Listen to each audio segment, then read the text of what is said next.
and education. A bright morning and a very warm welcome to all gathered here. The best way to predict the future is to create it, said Abraham Lincoln. Today, it is indeed a momentous occasion as we have gathered to inspire, guide, and create the future leaders of our nation. We welcome you all for the orientation program on civil services, Gateway to Governance, organized by the Youth Red Cross Wing of Auxilium College.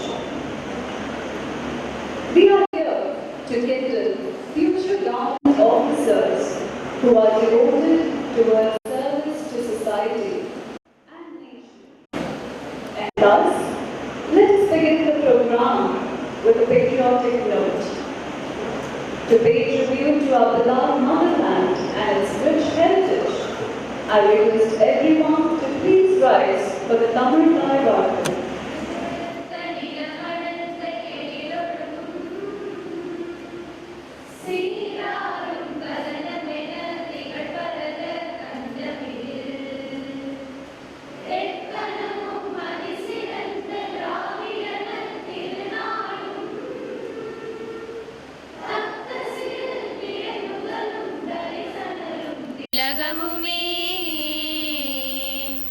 அத்திலக வாசனை போல் அனைத்துலகும் இன்பமுற எத்திசையும் புகழ் மணக்க இருந்த பெரும் தமிழழகே தமிழழகே முன் சீரிழமை திரும்பியந்த செயல் மறந்து வாழ்த்துதுமே வாழ்த்துதுமே வாழ்த்துதுமே. And symbolizes knowledge and endurance. We now move on to the ceremonial lighting of the lamp or the Kuttuvilakku. I now request our honorable dignitaries to kindly come forward to light the Kuttuvilakku.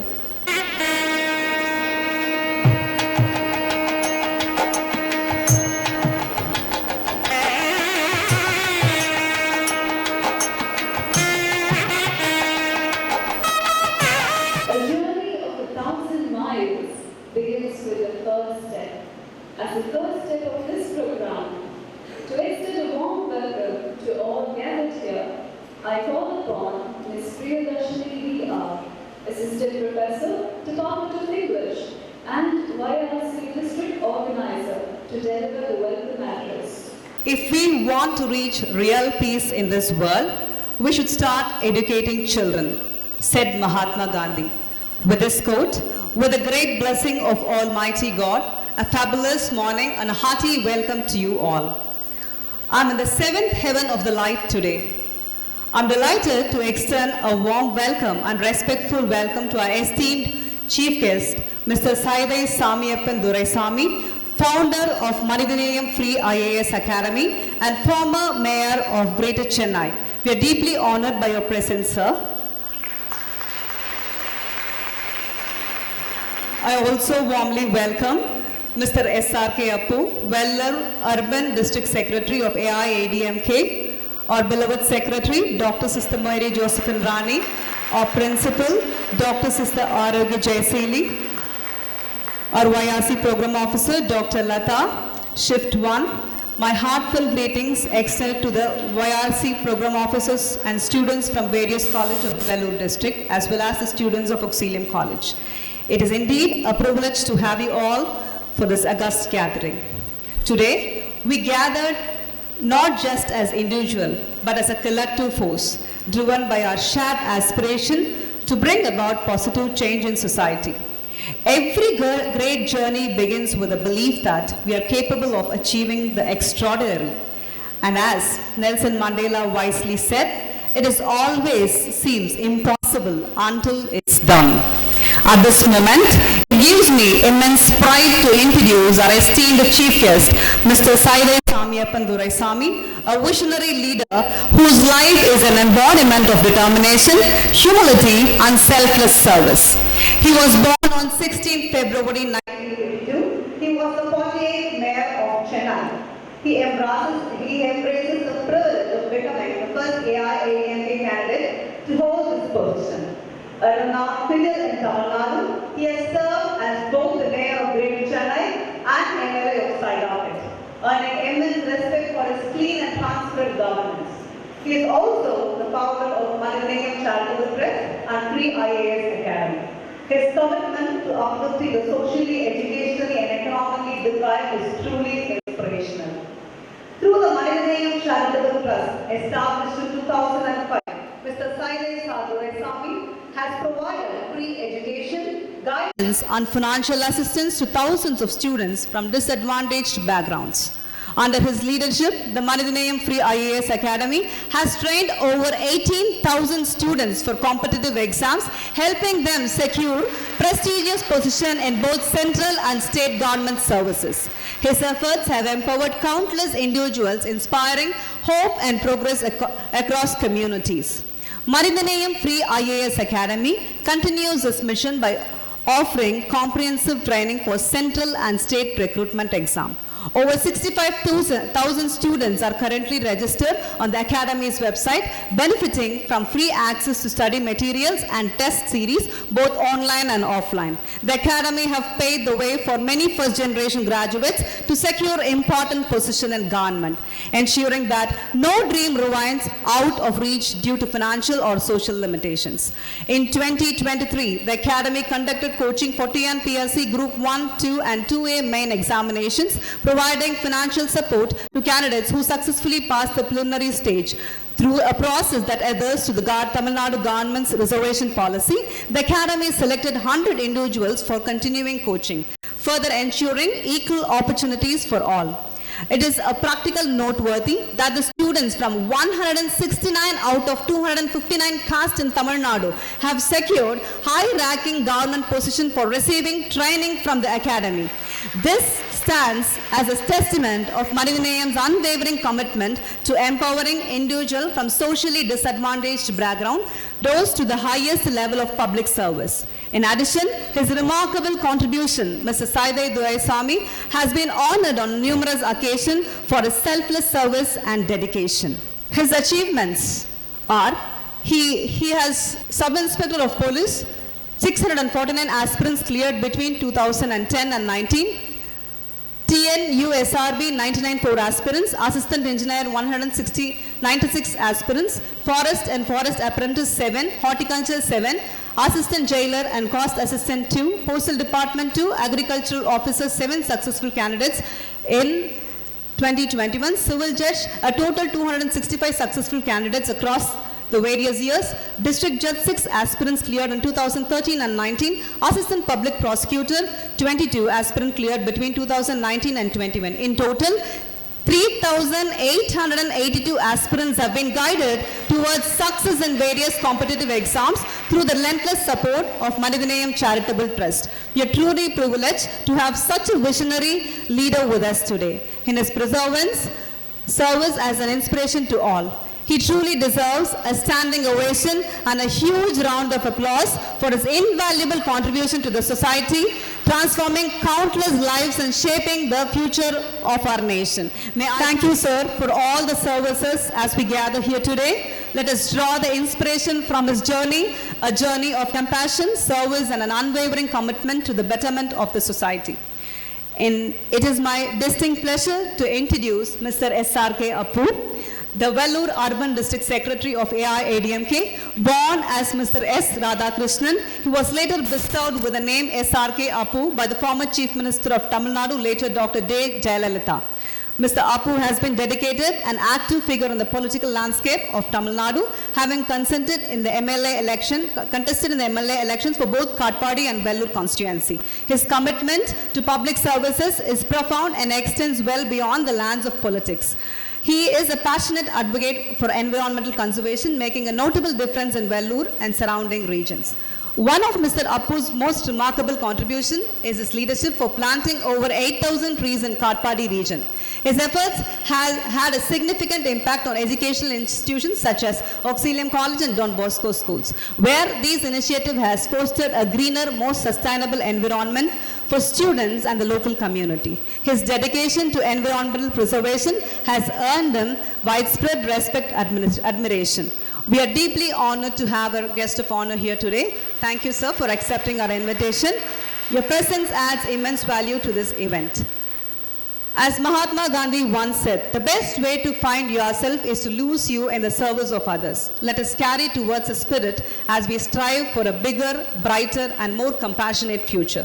I warmly welcome you all for this special event. I hope this gathering serves a powerful reminder for potential we carry within us and make a meaningful difference. Thank you. Have a great day. Thank you, ma'am. The best way to show gratitude is to express it right when it is due. With that, let us move to the felicitations. I invite our dignitaries for the felicitations.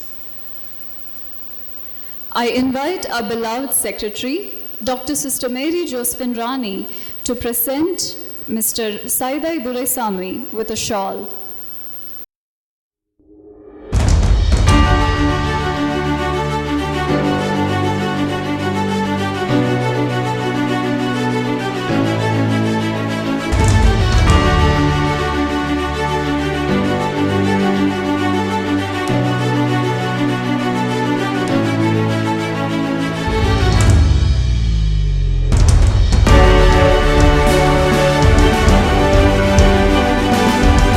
மகிழ்ச்சிகரமான நம்முடைய கல்லூரியில் பெயர் எனக்கு மிகவும் பிடித்திருந்தது. அதைத்தான் நம்முடைய முதல்வரிடத்தில் நான் கேட்டேன், பெயர் சொல்லா வினை சொல்லா என்று.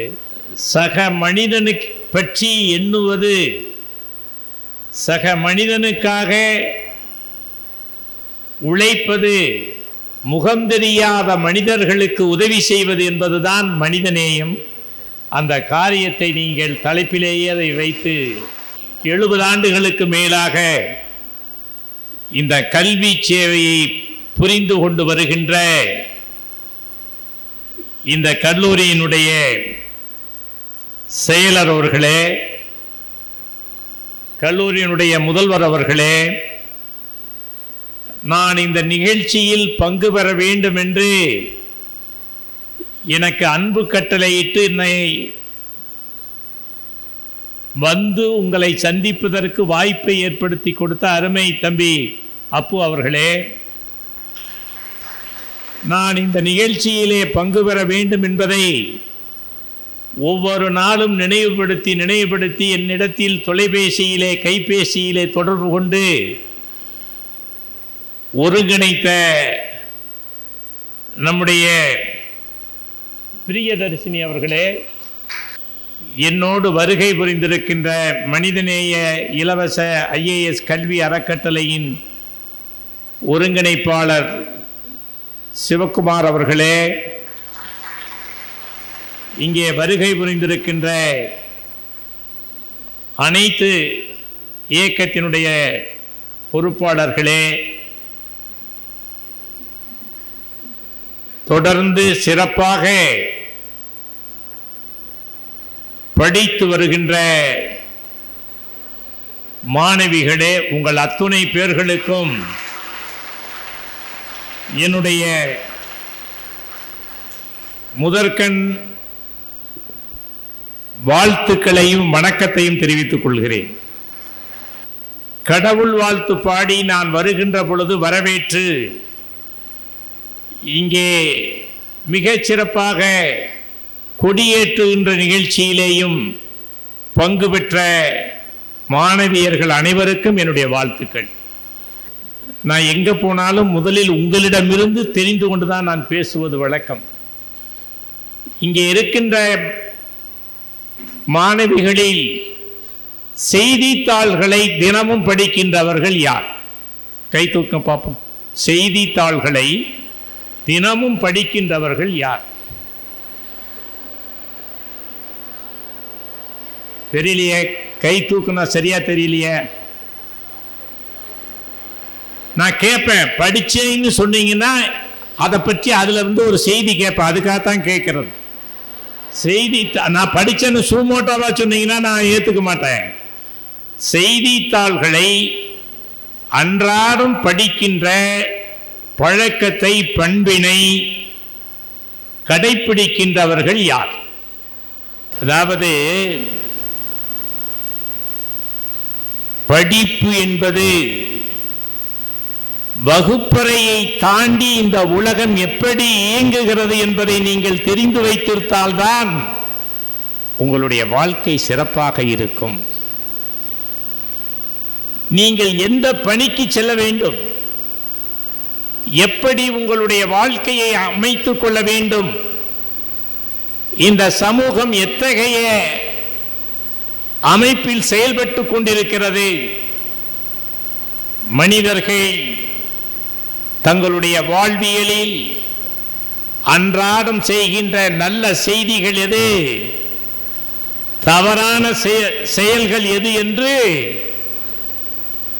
நீங்கள் அன்றாடும் செய்தித்தாள்களின் வாயிலாகத்தான் அதை அறிந்து கொள்ள முடியும்.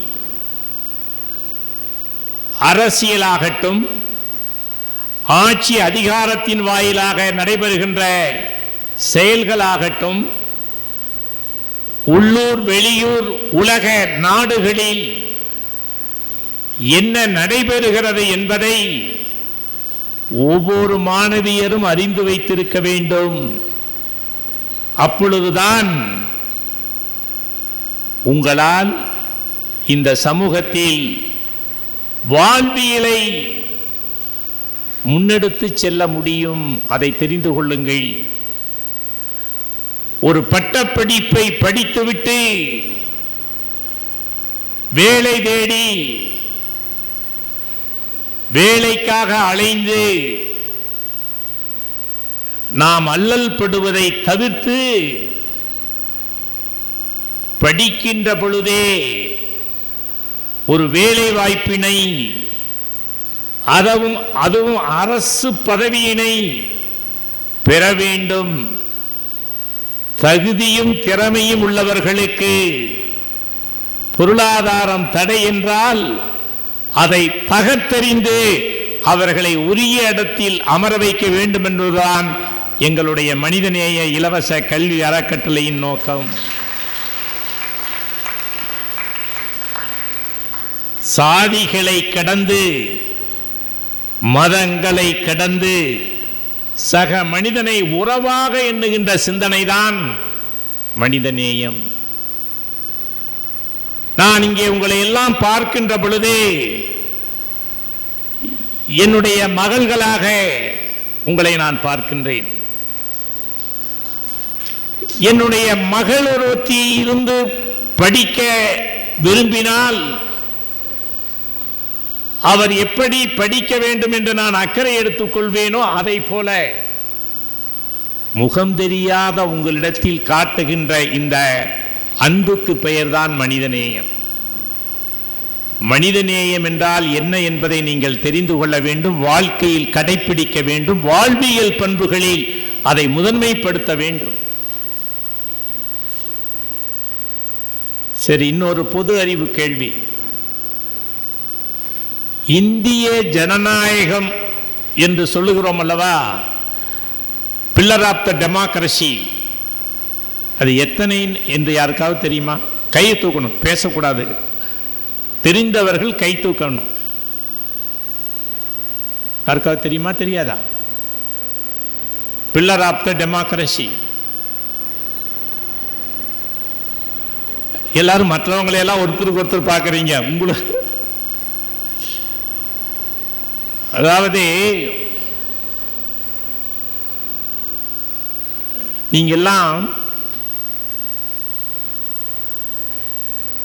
செய்தித்தாள்களையும் நல்ல நூல்களையும் படிக்க வேண்டும்.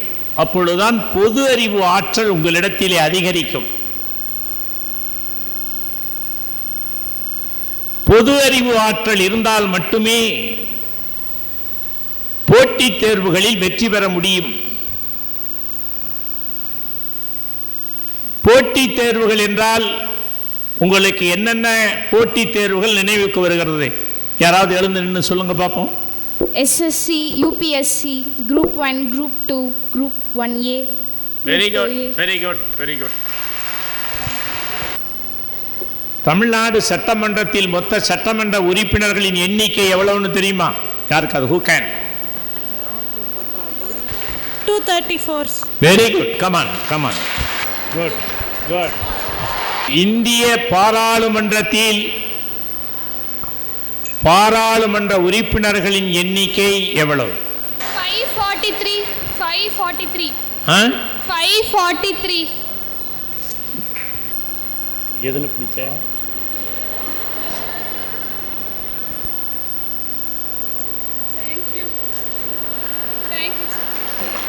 செய்தித்தாள்கள் எத்தனை இருக்குதுன்னு தெரியுமா? யாருக்காவது தெரியுமா? செய்தித்தாள்கள், ஃபேமஸான செய்தித்தாள்கள், ஆங்கிலம் தமிழ் செய்தித்தாள்கள், யாராவது சொல்ல முடியுமா? டக்குன்னு டக்குன்னு. தினத்தந்தி, அப்புறம் தினகரன், தென். அதாவது நம்முடைய பொது அறிவு ஆற்றலை வளர்ப்பதற்கு அடிப்படையாக இருப்பது செய்தித்தாள்கள் தான், மீடியாக்கள், தொலைக்காட்சி தான். ஆனால் நீங்கள் தொடரை தவிர வேறு எதுவும் பார்க்க மாட்டீங்க. தொலைக்காட்சியில் செய்திகளை அன்றாடம் பார்ப்பவர்கள் யார் யார்? தந்தி டிவியில் கன்னடக்கா அந்த நியூஸ் பார்த்தேன், நேற்று இஷ்யூ ஆனது. டிவியில் 4 குழந்தைங்க இறந்துட்டாங்க, ஆர்மி மாவட்டம். Very good. செய்தித்தாள்களை அன்றாடம் படியுங்கள். மேடம் கூட என்ன லைப்ரரிக்கு வர சொன்னாங்க, வர்றேன். லைப்ரரியில் செய்தித்தாள்கள், எல்லா செய்தித்தாள்களும் இருக்க வேண்டும். அந்த செய்தித்தாள்களை மாணவிகள் அன்றாடம் படித்துவிட்டு அந்த செய்திகளை டைரியை போல் குறிப்பெழுத வேண்டும். குறிப்பு அன்றாடம். இன்றைக்கு நான் தினத்தந்தி படித்தேன், அதில் செய்தி. தினமலர் படித்தேன், அதில் வந்த செய்தி. ஹிந்து படித்தேன், அதில் வந்த செய்தி. டைம்ஸ் ஆஃப் இந்தியா படித்தேன், அதில் வந்த செய்தி. இப்படி தினமணி படித்தேன், இப்படி எல்லாம் குறிப்பிடுப்பீர்களேயானால் அது உங்களுக்கு மிகப்பெரிய பயனை கொடுக்கும். அதுவும் நாட்டை பற்றி, அரசியலை பற்றி, சமூக விழிப்புணர்வை பற்றி இங்கே இருக்கின்ற மாணவிகள் ஒவ்வொருவரும் எஸ் ஐ கேன் என்ற தன்னம்பிக்கையும் விடாமுயற்சியும் இருந்தால் உங்களால் அந்த சிகரத்தை தொட முடியும். நேர மேலாண்மைன்னா தெரியுமா? டைம் மேனேஜ்மெண்ட் அப்படின்னா என்னன்னு தெரியுமா? நேர மேலாண்மை. யார் சொல்லுவா?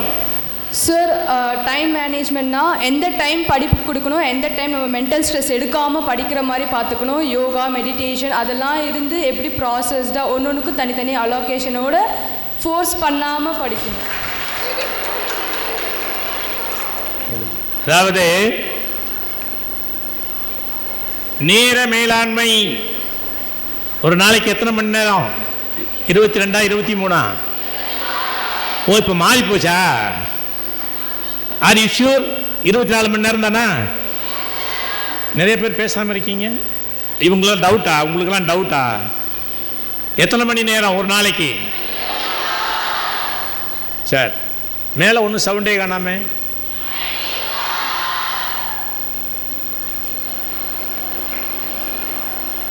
ஒரு நாளைக்கு 24 மணி நேரத்தை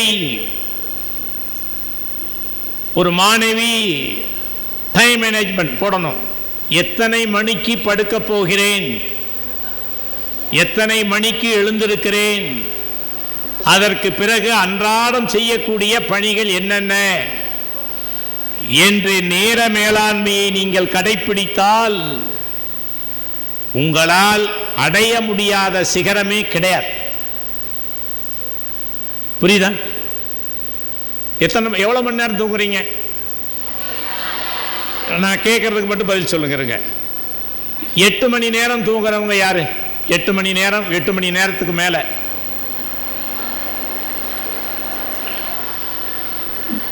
நல்ல பொழுதையெல்லாம் தூங்கி கெடுத்தவர்கள் நாட்டை கெடுத்ததுடன் தானும் கெட்டார். சிலர் அல்லும் பகலும் தெரு கல்லாய் இருந்து விட்டு தெரியுமா அடுத்த வரி? அதிர்ஷ்டம் இல்லை என்று அலட்டிக் கொண்டார். புரியுதா? தூங்காதே தம்பி தூங்காதே, ஓய்வு தேவை. ஆனால் இந்த வயதில் உங்களுக்கு நீங்கள் சாதிக்கக்கூடிய வயது. இந்த சாதிக்கக்கூடிய வயதில் நீங்கள் ஒரு சாதனையாளராக இருக்க வேண்டும். அந்த சாதனையை நிறைவேற்ற வேண்டும் என்றால் தூக்கம் என்ற போதைக்கு நீங்கள் அடிமையாக கூடாது. புரியுதா? நீங்க இனிமேல் யாராவது உங்களை கேட்டா சட்டமன்ற உறுப்பினர்கள் எவ்வளவு, பாராளுமன்ற உறுப்பினர்கள் எவ்வளவு என்று கேட்டால் ஒரு எளிமையான சூத்திரத்தை சொல்லித்தர்றேன். சட்டமன்றத்தில் நியமனம் 1, அதுக்கு மேல என்ன 2, 3, 4 அப்படின்னு என்ன வருது? 1 விட்டுருங்க. 2, 3, 4 234. புரியுதா? பாராளுமன்றம்னா 3, 4, 5. ஒரு எளிமையான நினைவில் வைக்கக்கூடிய ஒரு சூத்திரம். புரியுதா? உங்களுடைய வாழ்க்கையில் நீங்கள் வெற்றியை பெற வேண்டும் என்று சொன்னால், அம்மா அப்பா படிக்க சொல்லுகிறாளோ அதற்காக கல்லூரிக்கு வருகிறேன் என்று நீங்கள் நினைத்தால் அதை முதலில் மாற்றிக்கொள்ளுங்கள். பெண் கல்விதான் மிக மிக அவசியம். ஒரு பெண் உயர்ந்தால் அந்த குடும்பமே வம்சமே வளர்ச்சி அடையும். ஆண்கள் உயர்வதை விட பெண்கள் உயர வேண்டும். அப்படி பெண்கள் உயர வேண்டும் என்று சொன்னால், உயர்ந்த இடத்தை அடைய வேண்டும் என்று சொன்னால், உங்களுடைய நேர மேலாண்மையை நீங்கள் கடைபிடிக்க வேண்டும். ஒரு செய்தியை மட்டும் உங்களால் கடைபிடிக்க முடியும் என்றால் நான் சொல்லுகிறேன். அதிகாலை 4 மணிக்கு எழுந்து படிக்கின்ற பழக்கத்தை நீங்கள் ஏற்படுத்தி கொண்டால், எஸ் யூ கேன், உங்களால் மிகப்பெரிய வெற்றியை பெற முடியும். அந்த அதிகாலை படிப்பு தான் உங்களுடைய மனதிலே பதியும். நினைவாற்றல் திறன் கொண்டு அதை பதிய வைக்க முடியும். நான் இரவு 10 மணி வரையிலும் படிக்கிறேன், 11 மணி வரையிலும் படிக்கிறேன் என்று சொல்லிவிட்டு காலை 8 மணி வரையிலும் தூங்கினால் அது பயன் தராது. தனித்திறன் மேம்பாட்டை வளர்த்தல், அப்படி என்று சொல்லுகின்ற பொழுது அந்த தனித்திறன் மேம்பாடு என்பது உங்களுடைய பெரும் முயற்சியால் மட்டுமே முடியும் என்பதை முதலில் புரிந்து கொள்ளுங்கள். எந்த சூழ்நிலையிலும் யாரோ ஒருவரால் தர முடியாது. ஆனால் தந்தால் அதை பயன்படுத்திக் கொள்ளுகின்ற வாய்ப்பினை நீங்கள் பெறுவதற்காக உங்களுடைய தகுதியை வளர்த்துக் கொள்ள வேண்டும். படித்தல், கேட்டல், படித்தலும் கேட்டலும் பார்த்தலும் உங்களுடைய பொது அறிவை வளர்க்கும். உலக நடப்புகளை பற்றி புரிந்து கொள்ள முடியும். ஆகவே நீங்கள் ஒரு பணிக்கு செல்வதென்றாலும் சரி,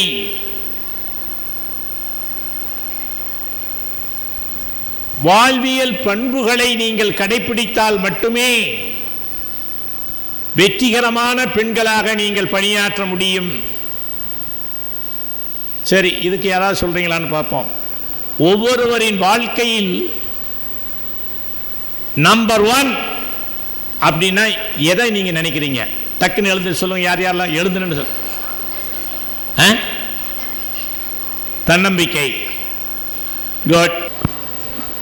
உங்க எல்லாருக்கும் நான் சொல்றத முதல்ல, ஒவ்வொருவருடைய மனிதனுடைய வாழ்க்கையில் நம்பர் 1 அப்படின்னா உடல் நலன். ஹெல்த் இஸ் அது என்ன, போய் கடையில் போய் வாங்கலாமா? அரை கிலோ ஹெல்த் கொடுங்கன்னு வாங்க முடியுமா? ஹெல்த் இஸ் கடையில் போய் வாங்கலாமா? அரை கிலோ ஹெல்த் கொடுங்கன்னு வாங்கி பெற முடியுமா? ஹெல்த்தை எப்படி பெறணுங்கிற ஒரு வழிமுறை தெரியுமா யாருக்காவது? ஹூ கேன் ஹெல்த்தை எப்படி பெறுவது தெரியுமா? நல்லா சாப்பிடணும். நல்லதை சாப்பிடணுமா, நல்லா சாப்பிடணுமா? எது நல்லது, எது கெட்டது? எப்படி சாப்பிட வேண்டும் என்ற முறை தெரியுமா யாருக்காவது? ஹூ கேன் எப்படி சாப்பிடணுங்கிற முறை தெரியுமா? உணவு உண்ணும் முறையும் நீர் பருகுதலும், இவை 3 தான் ஒரு மனிதனை ஆரோக்கியமாக வைத்திருக்கும். To all, knowledge is power, information is liberating, education is premise of progress in every society, in every family. As we come to the end of this memorable event, on behalf of the Auxilium College Management and Youth Red Cross Unit, I would like to extend my heartfelt gratitude to the Almighty for His benevolent guidance and blessings for helping us achieve success in organizing and executing our objectives in this occasion. My sincere thanks goes to our esteemed Chief Guest, Mr. Saidai Sa Duraiswamy, and Guest of Honor, Mr. SRK Appu, for gracing us with their presence and for the inspiring words of wisdom, igniting hope and vision in our enthusiastic participants. I also extend my warm thanks to Dr. Sivakumar for his valuable inputs and for the interaction initiated for you all to understand the importance of civil services exams. Appreciative of the unwavering support from our Secretary, Dr. Sister Mary Josephine Rani, and our Principal, Dr. Sister Arogya Jaisili, whose leadership perpetually harbors on maneuvering and leading us towards excellence. A special word of gratitude goes to our Vice Principal, Dr. Sister Amala Valarmati, for her constant encouragement and dedication to keep pace with the demands of each occasion. I extend my thanks to the YRC Program Officer, Ms. Priyadarshini, for her remarkable efforts in organizing this event. Additionally, I express my heartiest thanks to the faculty members and volunteers and program officers from other colleges and Auxilium College for their dedicated perseverance and participation in the program. My deepest appreciation goes to the non-teaching faculty and technicians of our college for their invaluable and instrumental support and cooperation in making this event a success. As students and achievers, let us remember that learning is not attained by chance. It must be sought for with ardor and diligence. Thank you once again.